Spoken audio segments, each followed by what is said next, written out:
بسم اللہ الرحمن الرحیم۔ صبر و استقلال۔ صبر کے لغوی معنی ہے نفس کو روکنا اور نفس پر قابو پانا، قوت برداشت وغیرہ۔ امام راغب اصفہانی نے صبر کی حقیقت اس طرح بیان کی ہے: صبر اس چیز سے نفس کو روکنے کا نام ہے جس کا عقل تقاضا کرے۔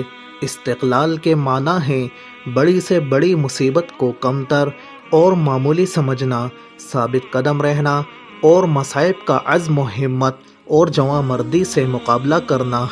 قرآن و سنت کی اصطلاح میں صبر کے 3 شعبے ہیں۔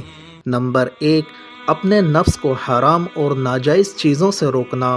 نمبر 2، اپنے نفس کو اطاعت اور عبادت کی پابندی پر مجبور کرنا۔ نمبر 3، مصائب اور مشکلات کو عزم و استقلال کے ساتھ برداشت کرنا اور اس پر کسی بے قراری، بیزاری اور مایوسی کا اظہار نہ کرنا۔ مشکلات پر اپنے رب سے گلہ شکوہ نہ کرنا۔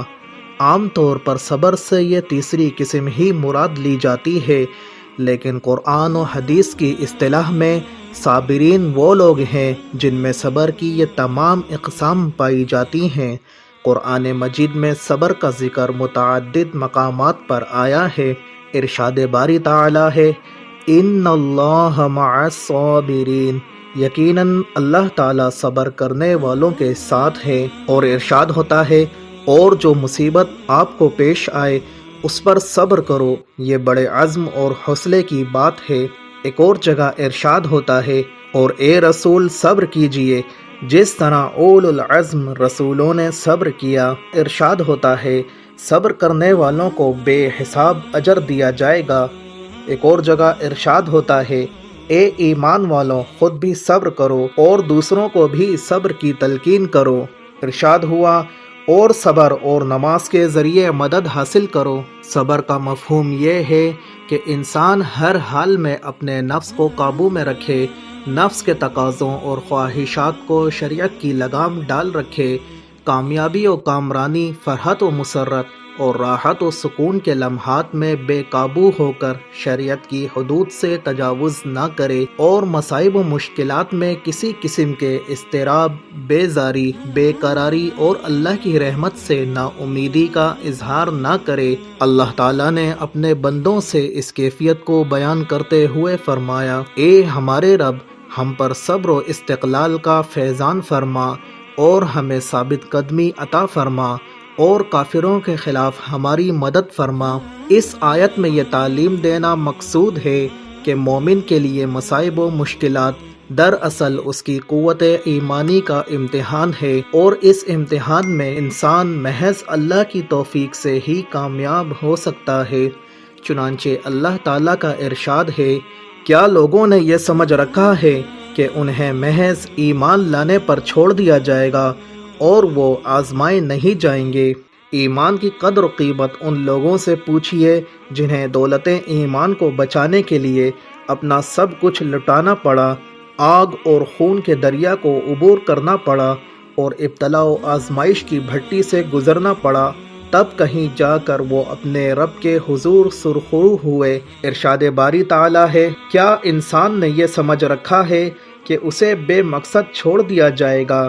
اور دوسرے مقام پر ارشاد ہوا: اور کتنے ہی نبی ایسے ہیں جن کے ہمراہ بہت سے اللہ والے راہ حق میں لڑے، اور انہیں اللہ کی راہ میں کوئی مصیبت اگر پیش آئی ہے تو وہ ہمت نہیں ہارے، نہ کمزور پڑے اور نہ ہی دب کر رہ گئے۔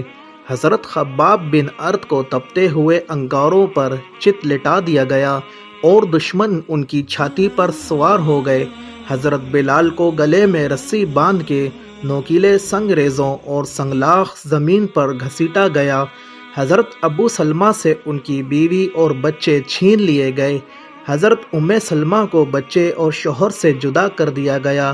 حضرت صہیب رومی کو ہجرت کے موقع پر مال و دولت سے ہاتھ دھو کر دولت ایمان کو بچانا پڑا۔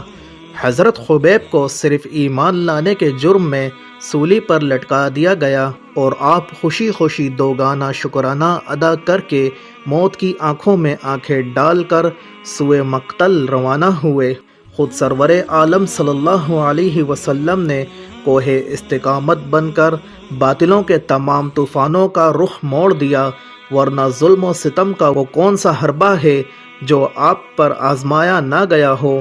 نماز پڑھتے میں آپ پر اونٹ کی اونجڑی ڈال دی گئی، آپ کے راستے میں کانٹے بچھائے گئے، آپ کا گلا گھونٹنے کی ناپاک جسارت کی گئی، آپ کا مکمل سوشل بائیکاٹ کیا گیا، قتل کی تدبیریں بھی کی گئی، طائف میں آپ پر سنگ باری کر کے بدن مبارک کو لہو لہان کر دیا گیا، غزوہ احد میں آپ کا دندان مبارک شہید کر دیا گیا، حتیٰ کہ ایک موقع پر وقتی طور پر آپ کے چچا حضرت ابو طالب کے پائے ثبات میں لغزش آنے لگی تو آپ صلی اللہ علیہ وسلم نے ان سے فرمایا، اگر یہ مشرکین مکہ سورج کو میرے دائیں ہاتھ پر اور چاند کو میرے بائیں ہاتھ پر لا رکھ دیں تب بھی میں دعوت حق پہنچانے اور کلمہ حق کہنے سے باز نہیں آؤں گا۔